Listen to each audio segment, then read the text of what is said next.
Agora a gente vai falar sobre um projeto que leva o vôlei até as escolas de Blumenau, com o André Donegá da APAM Vôlei aqui de Blumenau. André, bom dia, obrigado pela visita. Bom dia, Jorge, bom dia a todos.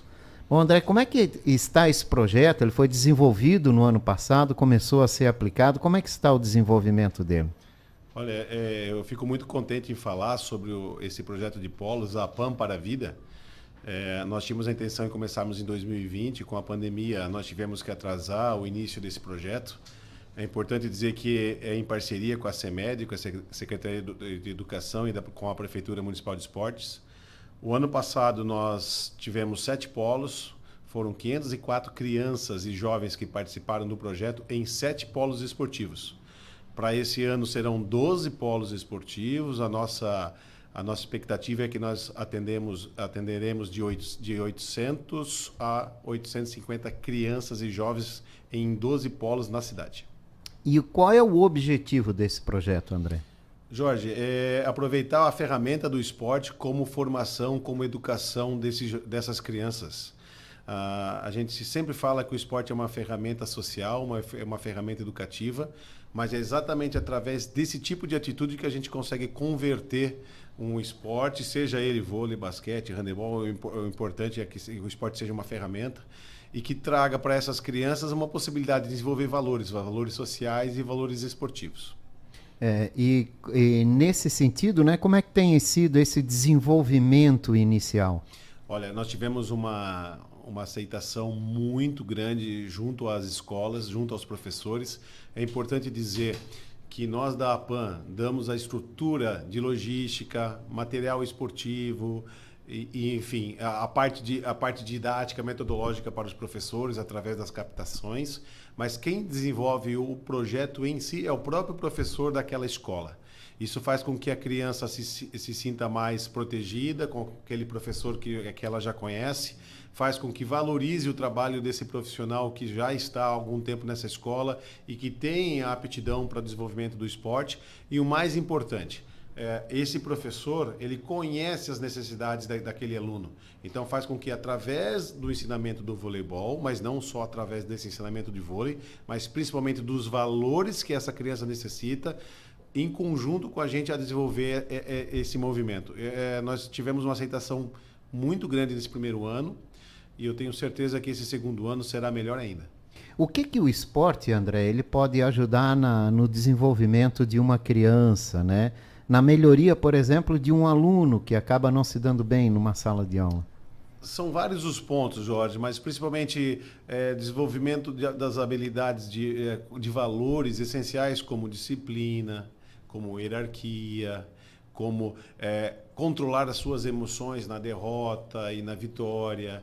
O trabalho de cooperação, que ele é muito importante. Nós temos cada vez mais crianças que têm essa dificuldade de colaborar com o outro. Então, no esporte coletivo, principalmente, é necessário, é uma ferramenta do jogo, né? Eu não faço ponto sozinho, eu preciso que o outro me ajude. Eu não estou sozinho na quadra, eu tenho que cumprir tarefas para que a equipe vença. Então, isso tudo, a longo prazo, a gente consegue, de maneira, através da prática da modalidade, desenvolver esses valores de forma intrínseca. A criança, a gente não fala sobre isso, mas a criança está desenvolvendo esses valores e que são valores, na verdade, a gente sempre diz às crianças que enquanto elas estão treinando, elas estão se preparando para a vida profissional e para a vida pessoal na fase adulta. Então é isso que nós acreditamos. Através do esporte, auxiliar exatamente no fortalecimento, no desenvolvimento desses valores que vem de casa, que passa pela escola, mas que é uma ferramenta importante para a vida adulta de todas essas crianças. Aprender a viver essa convivência necessária com o outro, né? Isso que é fundamental, porque o mundo digital parece que ele acaba individualizando muito, né? Muito, Jorge, muito. Nós temos vários movimentos que levam essa criança a cada vez ser mais individualista, né? Então, esse processo de participar de um grupo e ter tarefas dentro desse grupo e saber que você depende do outro para que você também conquiste vitórias, resultados e que você também tenha premiações, porque o outro, você está trabalhando em conjunto, é fundamental na vida de hoje, na vida dessas crianças. Como é que foi a escolha dos locais onde esses polos são instalados? Bem, nós tivemos de 4 a 5 meses com conversas junto à Secretaria de Educação. Elas escolheram as escolas através de alguns critérios, escolas que já faziam voleibol, que têm profissionais que têm a vontade de fazê-lo, escolas que precisavam, através de conversas com diretores, que haviam interesse, que eles entendiam que o esporte seria uma ferramenta para essas crianças, e também a localização. A nossa intenção é fazer com que os vários pontos da leste, norte, oeste da cidade tenham um atendimento através do esporte. Então, nós também um dos pontos é a questão de logística. Então, através de conversas com diretores, com os profissionais, nós chegamos no primeiro momento a 7 escolas. O nosso projeto inicial eram 4, Jorge, mas como o interesse foi muito grande, nós iniciamos com 7. Esse ano nós estamos passando para 12, por uma questão de logística, de crescimento gradual, porque poderiam ser 20, haviam 20 interessados. Nós queremos chegar a esses 20, mas nós também entendemos que é um processo gradual para que a coisa seja bem feita, né? Mas basicamente isso, conversa com os diretores e conversa com os professores e o interesse da escola em fazer o projeto. É lógico que esse não é o objetivo principal, mas no meio de estudo, de toda essa educação diferenciada que se faz, pode surgir aí, quem sabe, um atleta para o alto rendimento da equipe. Sim, também pode. Quanto mais crianças fazendo a modalidade, a possibilidade de se encontrar um maior número de talentos em relação a isso é normal, né? É matemático, é estatístico. Mas eu quero deixar bem claro aqui que não é o nosso interesse maior. Não é o foco, né? Não é o nosso foco. Nós já temos nossos grupos de treinamentos, nós temos a nossa forma de selecionar atletas, mas o que nós queremos realmente é que essas crianças pratiquem esportes, no nosso caso, voleibol. E que através do voleibol elas realmente tenham uma possibilidade de desenvolver valores importantes para a vida. Esses profissionais, Jorge, essas pessoas na vida adulta serão profissionais de diversas áreas. E o que a gente quer é que eles tenham empatia pelo esporte, que eles gostem do esporte e que a longo prazo eles possam sim ser pessoas que estejam também auxiliando e desenvolvendo as diversas modalidades esportivas em Blumenau.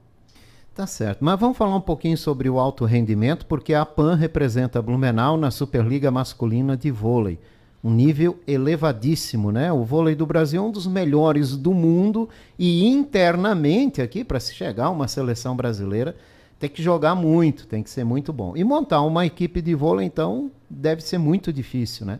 Como é que tem sido essa temporada, esse início de temporada para a APAN de Blumenau? Nós estamos muito felizes de estar na elite do voleibol brasileiro, isso é muito difícil. De se manter no nível do voleibol no Brasil, nós podemos fazer um comparativo aos grandes campeonatos mundiais de futebol. Então, hoje o Brasil é a segunda maior competição, a segunda maior liga de voleibol no mundo. Então, nós estarmos entre os 8 nos últimos 3 anos é uma grande satisfação e é muito difícil fazê-lo. Então, nós temos um ótimo trabalho, nós temos um ótimo desenvolvimento de formação de atletas, nós somos conhecidos pela formação de base no Brasil, mas nós não temos ainda o mesmo aporte financeiro do que as grandes equipes. Então, a gente tem que ser um pouco mais criativo, a gente tem que desenvolver no mesmo nível de trabalho que as grandes equipes fazem, de uma forma mais criativa, de uma forma mais econômica, buscando soluções mais caseiras. Mas eu diria a você que é muito satisfatório, que é muito importante não só para Blumenau, mas para a região, de ter uma equipe na elite e disputando de igual para igual com as grandes equipes do Brasil. E qual é a expectativa, né, para essa temporada? Nosso grande objetivo é estar entre os 8 e buscar uma vaga para a semifinal. Está muito equilibrado, a diferença do 4º para o 9º colocado são apenas 5 pontos. Nós temos equipes assim muito competitivas. Esse ano o voleibol brasileiro ele está mais forte porque vieram muitos jogadores que estavam na Europa, voltaram para o Brasil. Então isso fez com que a competição tecnicamente fosse mais acirrada.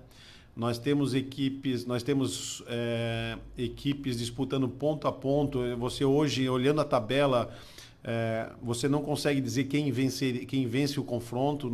Você não consegue cravar como em alguns momentos, né, que você fala, não, olha, de 10 jogos essa equipe vai vencer os 10, 9. Hoje não acontece. O segundo perdendo para o 10º, o terceiro perdendo para o 11º, o 12º vencendo partidas.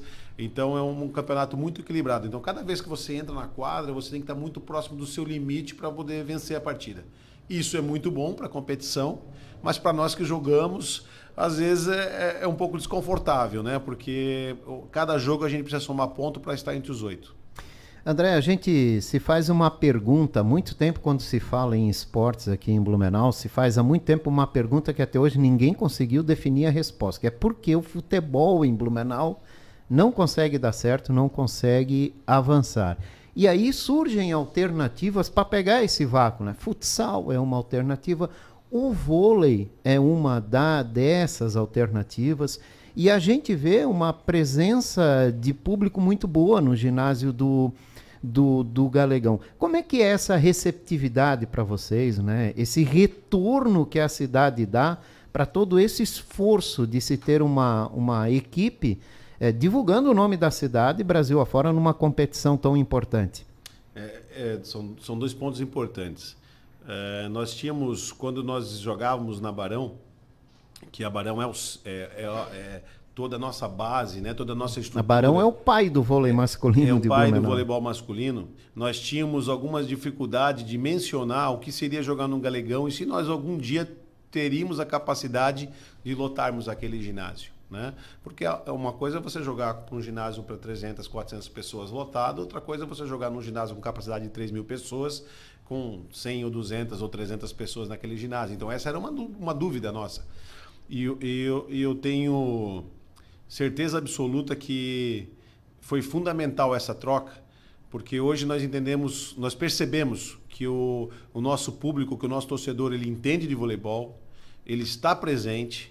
É importante ressaltar que é pago, né? Não é gratuito, e isso no voleibol não é em todos os locais que isso acontece no voleibol nacional. Então nós cobramos um valor... não é tão grande assim, R$20 a meia entrada, mas que auxilia bastante no evento, né? Então o torcedor vai, paga, torce, exige do time, reclama quando o time não se comporta bem, elogia quando o time mostra a garra que eles acreditam que seja necessário. Então a gente fica muito feliz, porque afinal de contas a gente faz o voleibol, esse evento show, exatamente para o torcedor. Então é um momento de lazer, é um momento de descontração, é um momento de vibração e que a comunidade está junto. Então a gente fica eu me sinto muito gratificado com esse retorno da comunidade. E é um fator motivador também, né? Porque você fazer um esporte tão caro como é numa cidade e não ter esse retorno humano que é estar com a torcida, ter essa vibração ou até essas críticas que ajudam no desenvolvimento, né? Aí torna-se algo desmotivador, né? Sem dúvida. Sem o torcedor, não há motivo de fazê-lo. Então, nós sabemos dessa nossa obrigação de cativar esse torcedor, mas acima de tudo, acima da obrigação nós sabemos da necessidade de nos apresentarmos bem, de estarmos preparados exatamente por causa da cobrança desse torcedor. Isso é muito importante, os atletas sabem disso. E eles sabem que jogar em casa, nós sempre teremos um algo a mais, porque esse algo a mais é a torcida que está ali aplaudindo, cobrando, exigindo, e a gente joga assim sempre. É muito emocionante, Jorge, é muito emocionante você estar dentro do ginásio lotado e esse ginásio te empurrando, fazendo com que você cresça durante a partida. E numa cidade em que o grande atrativo que é o futebol não consegue se vingar, essas modalidades têm a grande oportunidade de ganhar mais atenção, né? De ganhar um apelo maior, né? Nós temos na história de Blumenau o esporte amador como algo muito Está no nosso presente, DNA, né, André? Né, Jorge? Muito presente. Eu conheço famílias em que o pai, o filho, o avô e o bisneto todos fizeram algum tipo de esporte amador, seja basquete, handebol, futebol, bolão, né? A gente conhece inúmeras das famílias, tênis. enfim. E é muito bonita essa história de Blumenau com o esporte amador de Santa Catarina. Eu sou um apaixonado por futebol também, acredito que há espaço para o futebol, mas o futebol em Blumenau ele tem que se modelar ao modelo que a cidade está acostumada. Então isso acredito que é uma construção. Não sou especialista dessa área do futebol, né, principalmente da parte de gestão, mas eu sei que o esporte amador em Blumenau está enraizado na família. Qual é o próximo compromisso da PAN na Superliga de Vôlei? Nós jogamos no próximo sábado em São José, contra a equipe de São José, que foi agora vice-campeã da Copa do Brasil. Aí nós temos 3 confrontos ainda na fase regular. São José no próximo sábado, aqui 15 dias... No sábado seguinte, jogamos contra Campinas em casa, um jogo importante, dia 18, e finalizamos a fase regular em Brasília, também num sábado, e finalizamos então a fase regular e aí vamos nos preparar para os playoffs, se assim for, se a gente estiver classificado. Se ficar entre os 8, vão para os jogos eliminatórios depois na próxima fase. Exatamente. Hoje nós estamos em 8º lugar, a 4 pontos do 4º lugar, a 5 pontos do 4º lugar e a 5 pontos do 9º. Então nós estamos ali com uma boa margem, precisamos fazer o nosso bem feito, quem sabe ainda buscar um 7º ou um 6º lugar. Mas cada jogo é uma história diferente, não tem como se diz, contar com os pontos antes de entrar em quadra e vencer. É verdade. Bom, além da Superliga, quais são as outras competições que a PAN participa na temporada? Nós participamos, a nossa temporada é importante dizer que começa em maio e termina em abril. Então a gente fala temporada 2022 e 2023. Nós estamos na temporada 2022 e 2023. Nós jogamos esse ano o Campeonato Estadual Catarinense, onde a gente foi campeão. Jogamos também representando o Olímpico Clube em Belo Horizonte, o Campeonato Mineiro, onde conquistamos a 3ª colocação. Isso foi muito importante. Sada, Minas, depois a PAN. Nós jogamos os Jogos Abertos, onde somos pentacampeão dos Jogos Abertos, se eu não estiver enganado. Um campeonato muito equilibrado, tivemos uma semifinal e uma final muito equilibrada, mas vencemos. Basicamente são essas competições oficiais. E ainda durante o ano nós fizemos uma série de jogos amistosos contra a equipe da Colômbia. A seleção colombiana veio ao Brasil. Nós passamos 8 dias jogando em várias cidades de Santa Catarina, no oeste, aqui lá no sul, aqui também no Vale do Itajaí. Então nós temos uma temporada bastante equilibrada. Agora o que acontece? Acaba a liga em final de março, abril, temos 30, 40 dias de descanso e aí recomeçamos todo esse processo. Toda essa temporada, né? Toda essa temporada. Às vezes eu me perco aqui no botãozinho. Quando eu lembro que o Vasco ganhou do Flamengo, aí mesmo que eu me perco todo. Fica né? mais nervoso ainda. André, obrigado pela tua participação aqui. Sucesso com a PAN e com esse projeto, né? De levar o esporte até as escolas como um desenvolvimento para as crianças, que é muito importante. Jorge, obrigado. E é importante dizer que nós temos junto à comunidade, uma parceria para se fazer as camisas desse projeto dos polos, que são em torno de 800 a 850 crianças. Então, há uma oportunidade aí para empresas locais que queiram estar numa determinada escola, nos auxiliarem na compra dessas camisas. E junto à compra dessas camisas, eles terão a marca dessa quantidade de camisa que eles comprarem. Então, por favor, se alguém tiver interesse em participar, entre em contato com a gente através do site da APAN. Nós temos ali algumas oportunidades para esses polos esportivos. Obrigado, André. Uma ótima semana. Jorge, sucesso aí na Superliga. Muito obrigado e parabéns pelo programa. Obrigado.